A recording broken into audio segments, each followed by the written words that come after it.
Requesting everybody to please rise for the invocation and please do remain standing for the singing of Sugbo hymn. Dear God, as we gather here this evening at this Capital Social Hall for the League of Municipalities Mindanao Cluster's Welcome Dinner, we come together from diverse backgrounds, cultures, and faiths. We are grateful for the opportunity to unite in fellowship, sharing our hopes and dreams for our communities. We ask for your guidance as we embark on this journey of collaboration. May our discussions be filled with wisdom and understanding, and may we work together harmoniously for the betterment of all our municipalities. Help us to recognize the beauty in our differences and to celebrate the common values that bind us as one. Let this gathering be a beacon of hope, inspiring us to foster peace, respect, and unity throughout Mindanao and Visayas. May we carry the spirit of cooperation from this evening into our daily lives, spreading kindness and understanding in our communities. In your name, we pray. Amen.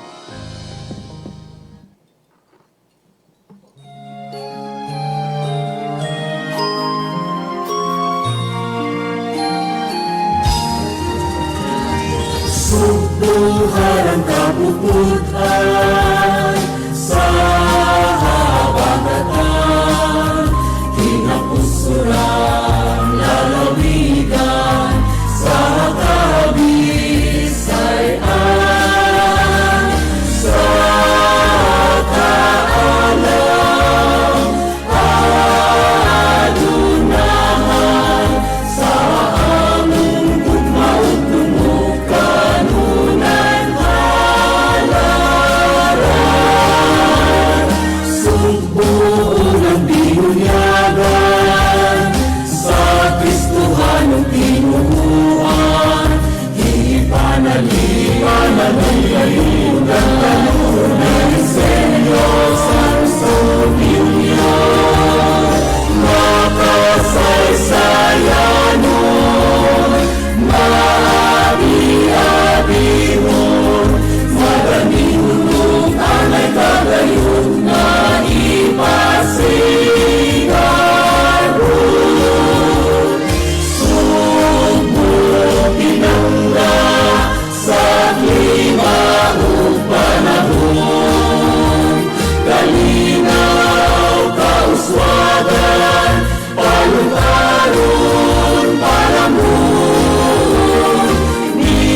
Take your seats. Good evening, maayong gabi kanatong tanan. To our delegates from the League of Municipalities in the Philippines Mindanao Cluster, welcome. Maayong pag-abot din sa premier province in the country today, the province of Cebu, for the 3-day Mindanao Island Cluster Conference 2024. And before we begin, we would like to acknowledge our guests joining us this evening. Tonight's host, the first woman governor in the #1 province in the entire country, Cebu Governor Gwendolyn Garcia. Aniya usab kauban nato LMP National President, La Paz Abra Mayor Joseph Blando Bernos. LMP National Vice President for External Affairs, Nunungan Lanao del Norte Mayor Marcos Mamay. LMP President Cebu Chapter Daan Bantayan Mayor San Shimura. We are also joined today by our Cebu Provincial Board members from the 2nd District. Board Member Dr. Stanley Caminero. From the 4th District, Board Member Kerry Kian Shimura. From the 5th District, Board Member Andre Red Duterte. From the 3rd District, Board Member Victoria Corominas Toribio. Tuburan Mayor Democrito Diamante. LMP Vice President for Mindanao, Jose Abad Santos. Davao Occidental Mayor Jason John Joyce. LMP Secretary General, Barcelona Sorsogon Mayor Cynthia Falcotelo Fortes. General Legal Counsel Malongon Sarangani Mayor Tessa Constantino. Presidential Advisor Maayon Capiz Mayor Raymond Malapaho. Regional Representative for Region 10 Lantapan Bukidnon Mayor Ernie Devibar. Regional Representative for Region 11 Mawab Davao de Oro Mayor Rupert Gonzaga. Regional Representative for Region 13, Santiago Agusan del Norte Mayor Zenaida Lim. We are also joined by the mayors from the different regions in Mindanao. Mayors from Zamboanga Peninsula region, please stand to be recognized. Our mayors from Northern Mindanao region, please stand to be recognized. Aniel Sab Kaubanato, mayors from Davao region, please stand to be recognized. Our mayors from Central Mindanao region, please stand to be recognized. Kaubanasab nato mga mayor from Caraga region, please stand to be recognized. And of course, mayors from Bangsamoro Autonomous Region in Muslim Mindanao, please stand to be recognized. Our other officials of LMP Mindanao Island Cluster and guests, sa makausapa, maayong gabi kanatong tanan. And now, to officially welcome us all tonight, may I call on stage a former mayor himself and now a member of the Cebu Provincial Board. Ladies and gentlemen, 2nd District Board Member, Dr. Stanley Caminero.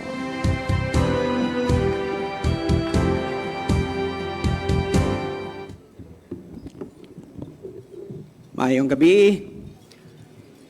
To the pride of Cebu, the First Lady and longest-serving Governor of the first and number 1 province of the Philippines, Governor Gwendolyn Garcia, Gob, mayong gabi. Our very young-looking yet experienced public servant, LMP Cebu President, my good friend, Honorable Mayor San Simora. Of course, to our most welcomed League of Municipalities of the Philippines guests, mayor delegates from Mindanao Island Cluster Conference, headed by no less than our LMP President, Honorable Joseph B. Bernos. Here in Cebu, we value really our guests, so please give me the honor to once again repeat and acknowledge the officers of the LMP who are here tonight. VP for External Affairs, Honorable Mayor Marcos Mamay.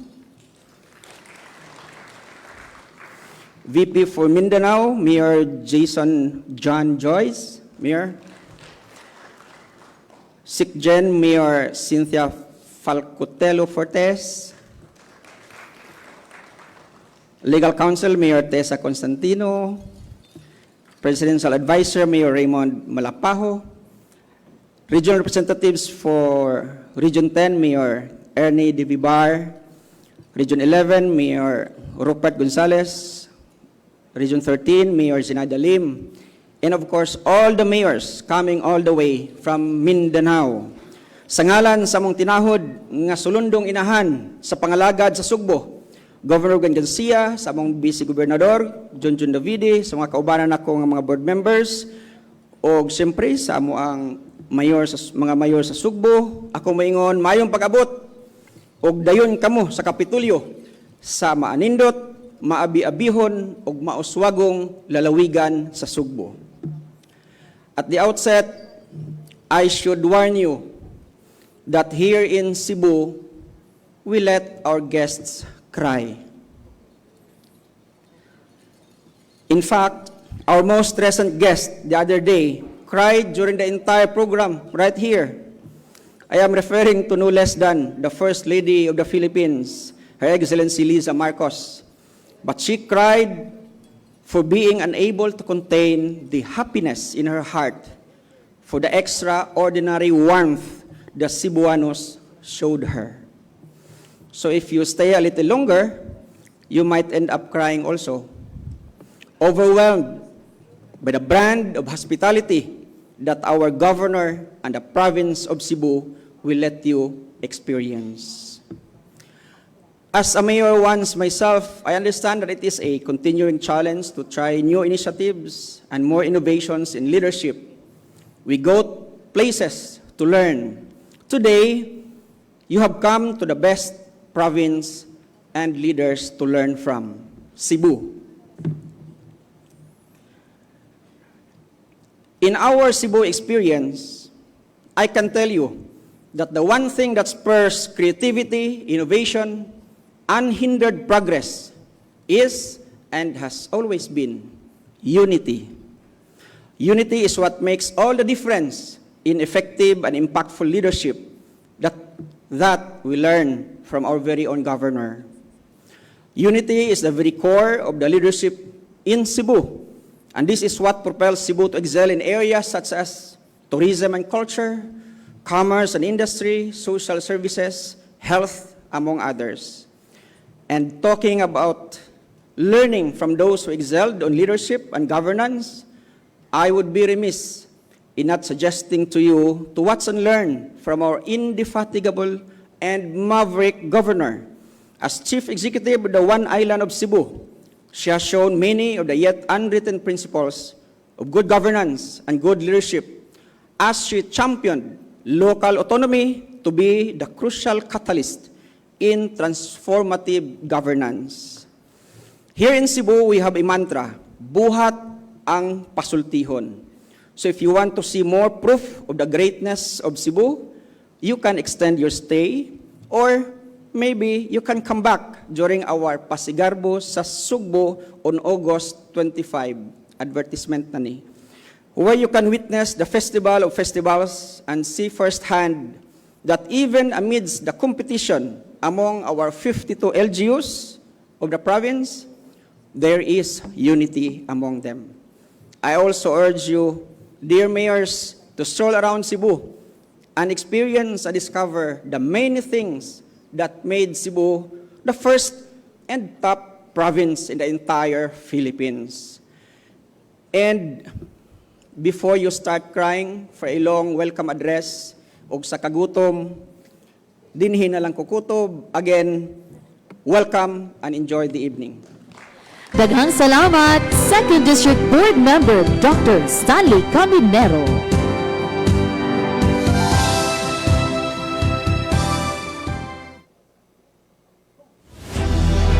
All great things, despite their cosmic magnitude, start local, on the ground. For instance, Philippine history as we know it was first written when Magellan came to Cebu and introduced the Christian faith and the Santo Niño, and died in the glory of the battlefield of Mactan at the hands of Datu Lapu-Lapu and his men. Before the capital was transferred to Manila, King Philip II of Spain, through a royal decree in 1569, established Cebu as the first Spanish settlement and appointed Miguel Lopez de Legazpi as the first Gobernador y Capitan General. Throughout this past 455 years, Cebu has undergone its transformation along with the nation, starting from the legendary exploits of the revolutionary hero Leon Quilat, during the waning days of the Spanish rule to the rapid infrastructure development during the American takeover, down to the dark days of the Japanese occupation. Cebu rose like a phoenix from the rubbles of war, under a long list of forward-looking governors, and has now established itself as a major hub for commerce and industry, a strategic halfway point between the capital Manila and land of bounty Mindanao. Various industries, export processing zones, creative and visionary artists, skilled and educated workforce have propelled and sustained Cebu's growth through the 21st century, emerging as the regional hub for medicine, education, commerce, and employment outside Luzon.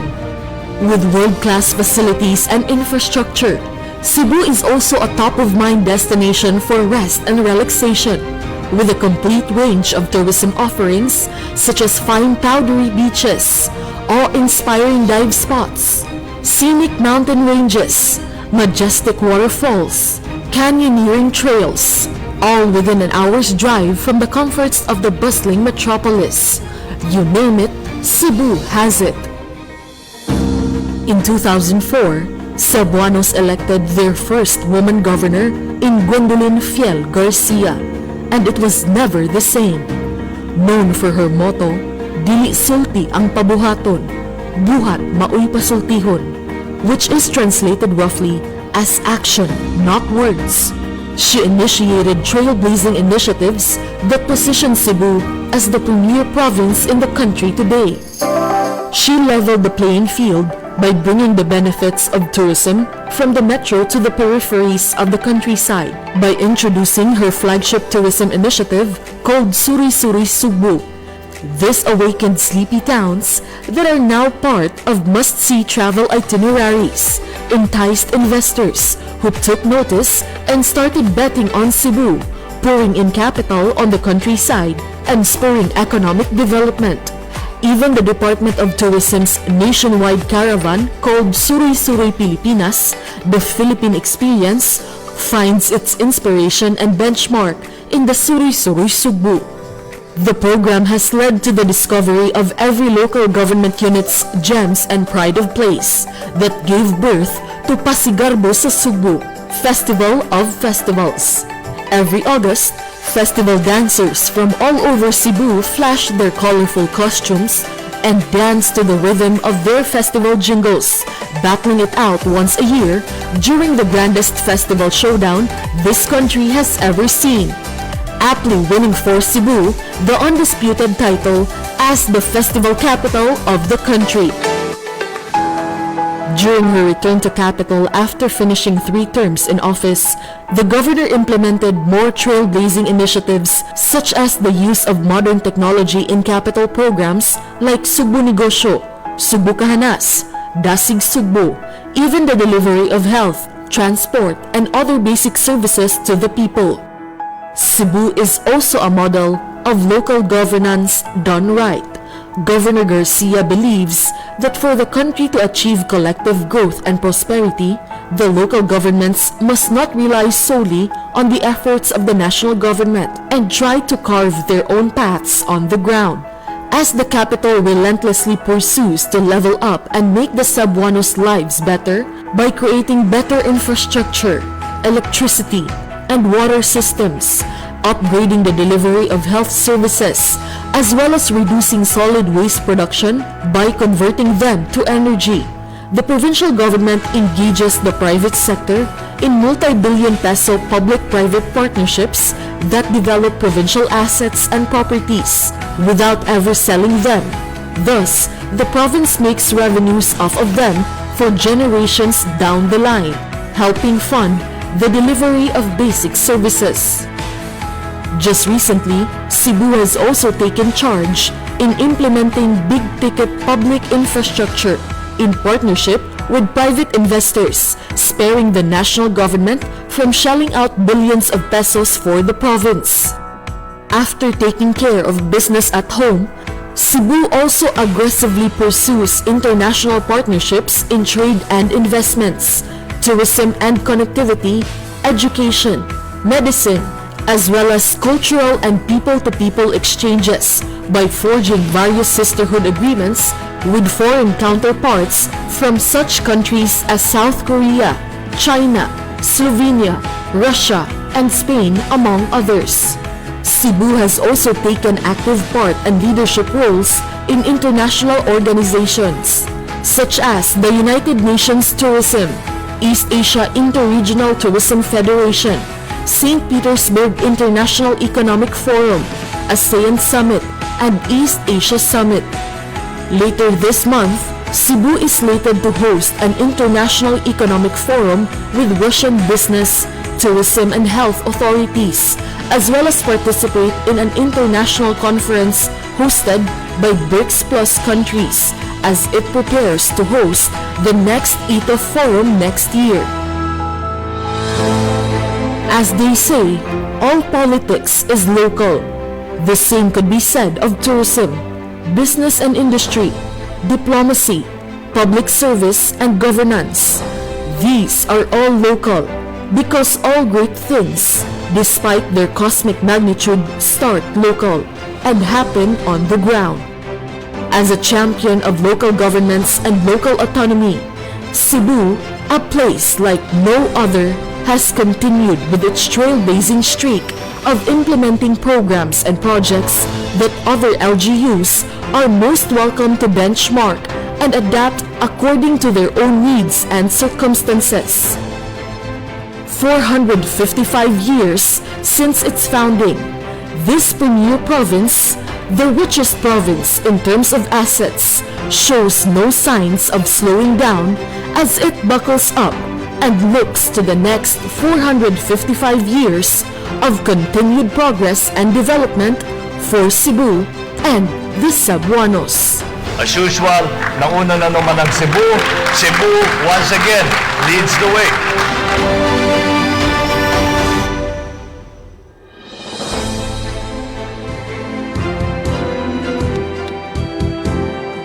And here to give us another message, please help me welcome on stage Cebu Chapter's President of the League of the Municipalities in the Philippines, Daan Bantayan Mayor San Shimura.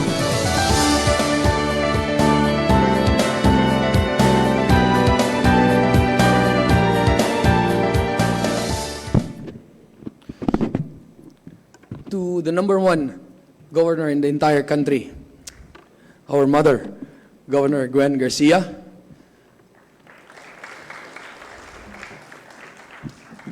To our national president, Mayor J.B. Bernos, allow me na ako na lang ning hugpungon, no, ang atoang executive committee here this evening. And of course, let me just special mention the Vice President for Mindanao, Mayor Jason Joyce. To our provincial board members who are all here, pero let me just make mention also, di pwedeng malimtan kay magdug biya mi karong gabi una ko mobalik sa ako ang lungsod sa Danbantayan, ako ang nag-inusara ang kapikas, board member Kerry Shimura. To all our mayors from Mindanao, kanatong tanan, maayong gabi. Na ako'y duha ka page diri, pero move-on ko na lang ning ako ang istorya. A while ago, it was presented. It took us a while for us to be united here sa amo ang probinsya sa Sugbo. It took us a while to be the number one province, and we have the number one governor here. It is because sama sa usa ka inahan, just like a mother. Ang pikas kamot, nagkupot og bakos. But ang pikas kamot, ang humok kaayo og inahanon nga kamot sa usa ka inahan. The governor never had that line, political boundaries amongst all the 44 mayors. And now, the 44 mayors, the 6 component cities, and the 3 highly urbanized cities are united. The 52 LGUs in the entire island of Cebu is united behind the leadership of our governor, Governor Gwen Garcia. And that is why we have the number one governor and we are the number one province in the entire country because of our unity. Pag Monday, we had a flag raising, and ako gining i-quote all the time that to achieve unity, you need to have a good and a great leader, but amongst everything, we need to have humility. A leader with humility. No? So, we achieve unity because of our humble, loving, iron fist lady governor. Kaganina, it was also presented, and I heard tomorrow, half-day rata, so the League of the Municipalities Cebu chapter, in the afternoon, we will prepare 10 vans for you, and we will contact the mayors if you want to go to the south to experience canyoneering and the snorkeling with the butandings, the whale sharks in Oslob, or if you want to go to the west and experience, of course, the beautiful mountain resort of Tuburan 360 of Mayor Aljon Diamante here, or you want to go swimming in the northernmost part sa Amuang Lungsod, sa Danbantayan, and experience, we also have a new attraction, a snorkeling with black-tip sharks, 1 meter, ay mo kabalaka, kaya di mo malumos, kay usaragid ka metro ang kamabuon, pero nalay iho, daghan. Pero don't worry, diri sa Cebu, ay mamaak ang amorang gobernador. Huwag masuko. Bitaw, so tonight, please enjoy our sumptuous dinner nga giandam sa itong pinalangga nga governor o ang tanan presentations. We welcome you all here sa amuang malambuon nga probinsya sa Cebu. Daghang salamat ug maayong gabi ka natong tanan. Again, that was the President of League of Municipalities of the Philippines Cebu Chapter, Daan Bantayan Mayor San Shimura.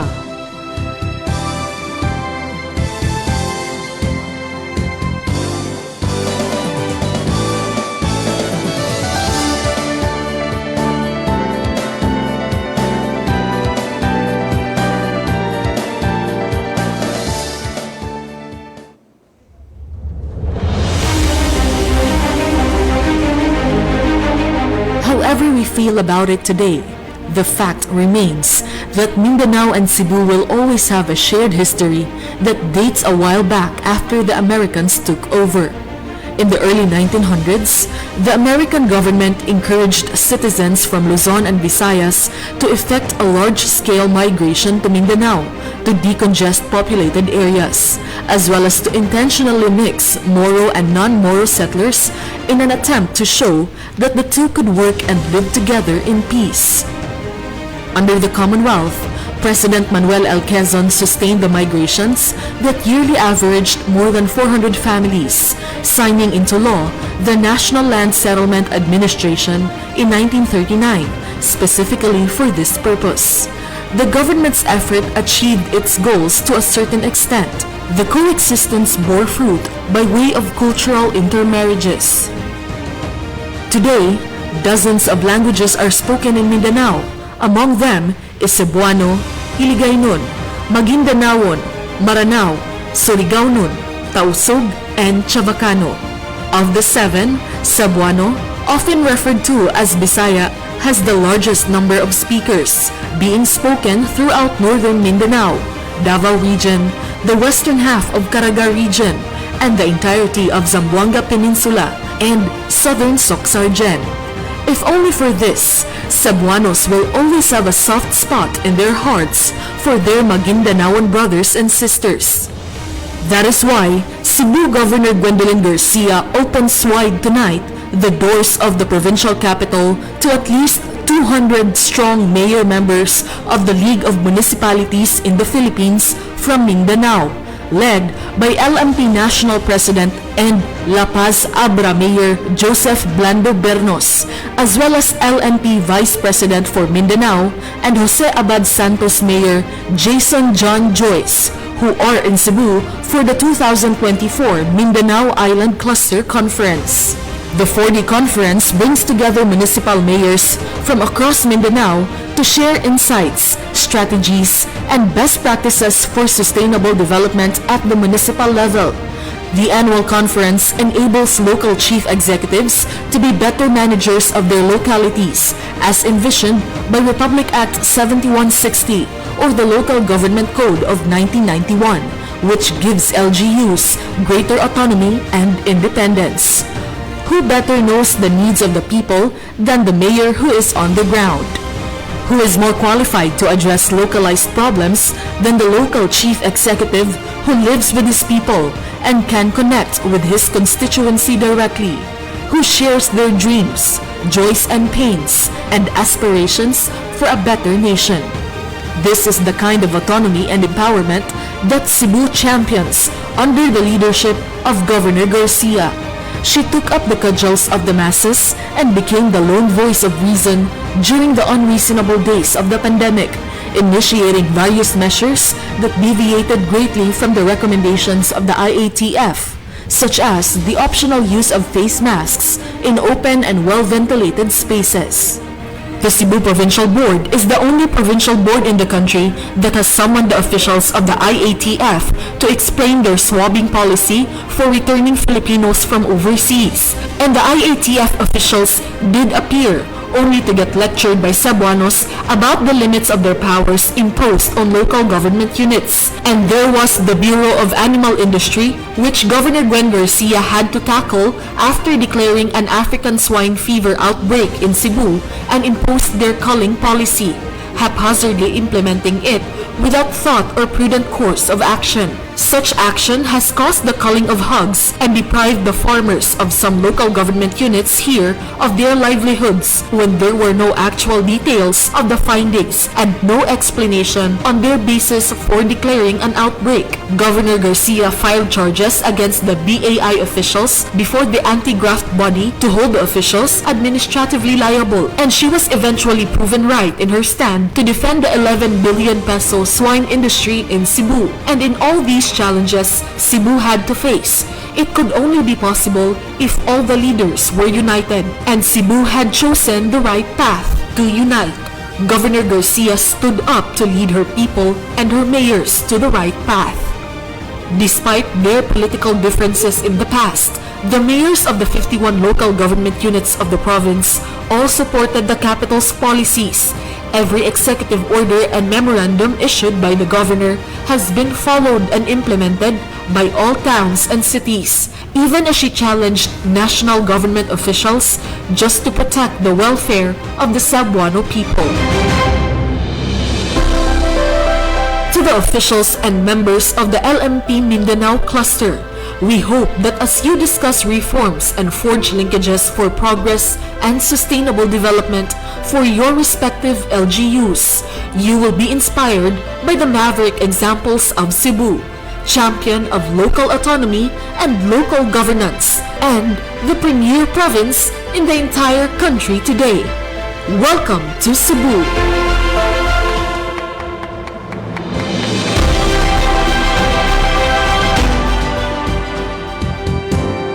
O karon laing mensahe ang dalit kanato gikan sa Vice President of League of Municipalities of the Philippines Mindanao Cluster and Jose Abad Santos Mayor Jason John Joyce.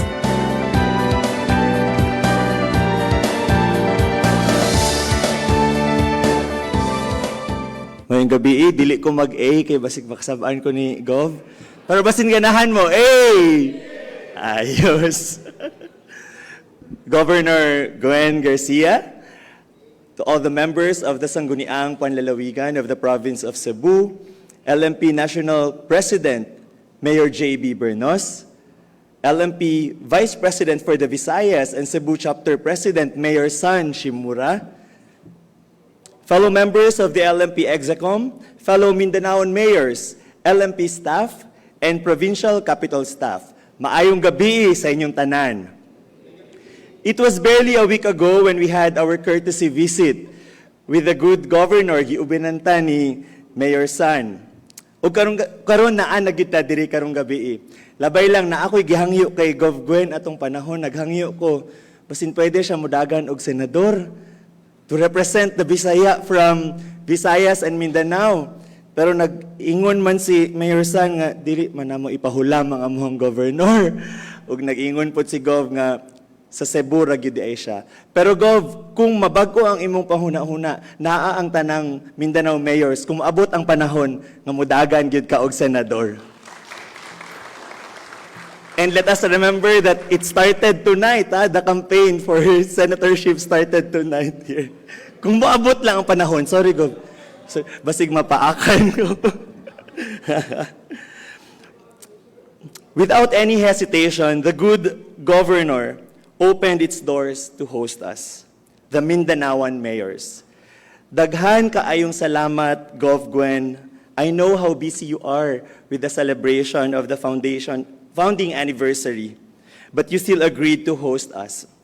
Happy 455th founding anniversary of the province of Cebu. Palakpakan nato ang province of Cebu. Cebu will always be the image of prosperity and resilience for most of us in the South. Truly, the Queen Province of the South. And the conduct of our island conference here, Gov, is a testament that your leadership is one that inspires and unites. On behalf of the LMP and the Mindanao mayors, please accept our sincerest gratitude for your generosity. Sa makausab, maayong gabi sa atuang tanan. Daghang salamat, Mayor Jason John Joyce.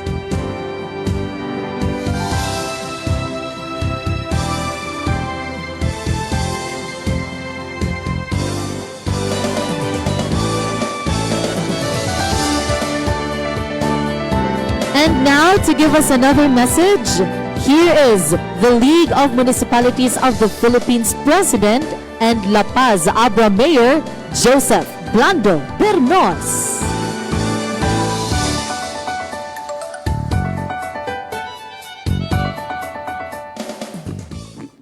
Thank you.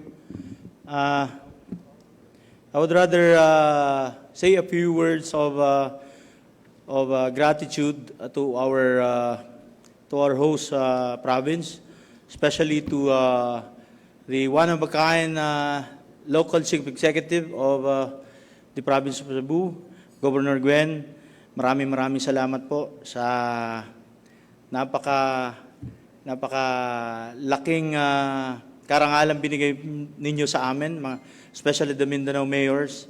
I won't endorse you, ma'am, as Mayor Mayor Joyce. I won't endorse you, ma'am, as senator. But if ako lang po yung taga North dito, but if the time comes na kailangan niyo po ang Ilocano vote, we're very much willing to help you out. As in the last elections, Cebu delivered for our kailian, our Ilocano president. Cebu delivered the most. So as a sign of gratitude, kami din po yung mga Ilocano, we are very much willing to support you in whatever way you want in the near future, Governor Gwen. Muli, maraming salamat po. You know, Governor Gwen, I have been telling you a while back, yung Cebu po, yung pag-host po ng Cebu last year, the first Island Cluster Conference, Luzon po ang pumunta dito. But this year, nakikipag-agawan po sa Mindanao, gusto ulit po pumunta ng Cebu because of the very warm welcome hospitality of the people of Cebu. Maraming salamat po to all the officialdom of Cebu, of course, headed by Governor Gwen. Maraming salamat po sa uulitin, ma'am. And again, thank you so much, Province of Cebu. Maraming salamat po. Daghang salamat, LMP National President Joseph Blando Bernos.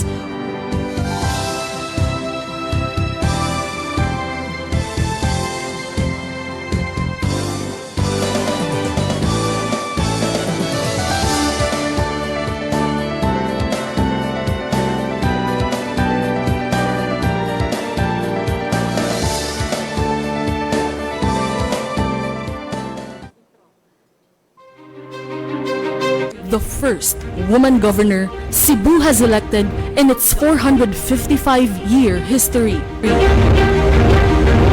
The only governor who after serving 3 consecutive terms came back for a historic 4th term and now serving her unprecedented 5th term in office. The only public official who breached the 1 million mark in Cebu's electoral history, garnering 1.4 million votes in the 2022 elections, beating her opponent by 1.1 million. The first governor to receive the Laurel of Excellence Award as an outstanding public servant for consistently ranking number 1 among 82 governors in the entire country. Cebu's Iron Lady and the most beloved governor of the people. Governor Gwendolyn Garcia. Mabuhay ka, Cebuano, lungan sa imong pagka-Pilipino. Mabuhay. Please take your seats. Salamat kayo. Maayong gabi ka natong tanan. I would like to greet the LMP National President, the Honorable Joseph Blando Bernos, and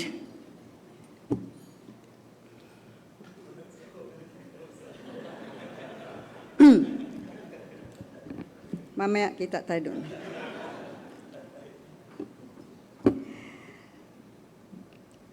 The Vice President for Mindanao, Mayor Jason John Joyce Endorser.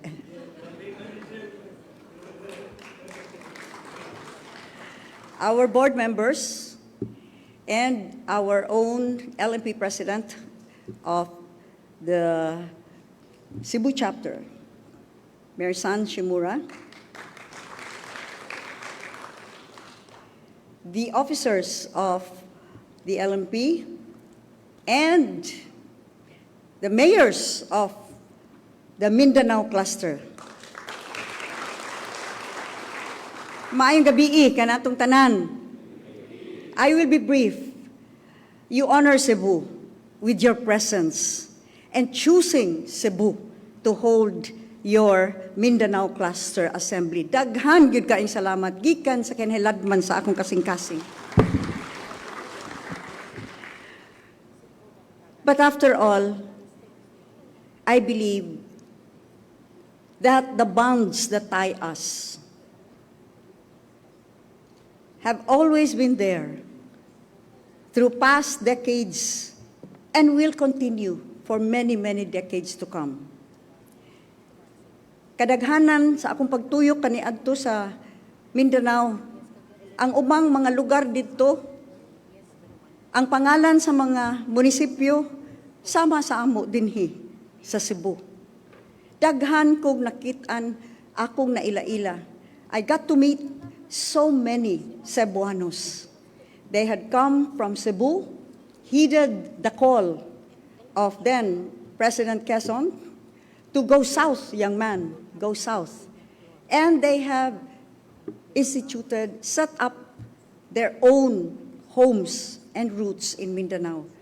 And so, many years ago, managsuon na ta sa mga umaabot nga mga katuigan, magpadayon kining atong pag-inig suunay. You will always have a loving sister, brother here in Cebu. And if there is anything, sabi nga ng ating presidente, na kami doon sa Ilocos, kung ano man ang mga plano nyo po, kami ready, tutulong kami. Meron talaga akong hihingin, at ito lang ang ihingi ko sa ating President Bernos at saka Vice President Jason John. Hingi ko lang, balik-balik kayo dito palagi. Sa uulitin at uulitin at uulitin. You are welcome always to be back with us. After all, mga managsuon bayata. Mga pinalangga mo namo nga mga igsuon. Daghang salamat, maayong gabi. Daghang salamat, Governor Gwen Garcia. We would like to request our beloved governor to please stay on stage for the giving of tokens. The LMP National, headed by the President, Honorable Joseph Blando Bernos, will give a token to our governor. The token is a pure hand-woven piña cloth from Aklan and a bouquet of flowers as a sign of appreciation for hosting them tonight in a true Cebuano hospitality.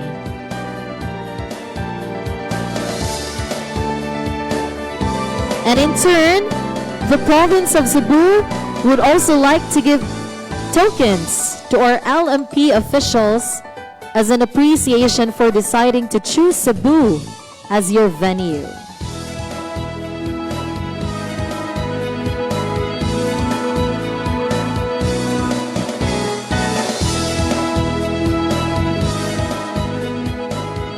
Cebu Province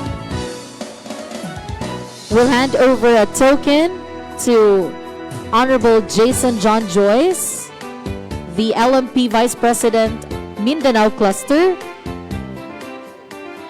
and also the President. This is a miniature replica of our historic Capitol building, which was declared a National Historical Landmark, and also a pen stand. Accompanying our Vice President for Mindanao Cluster is our National President of LMP, Honorable Joseph Blando Bernos.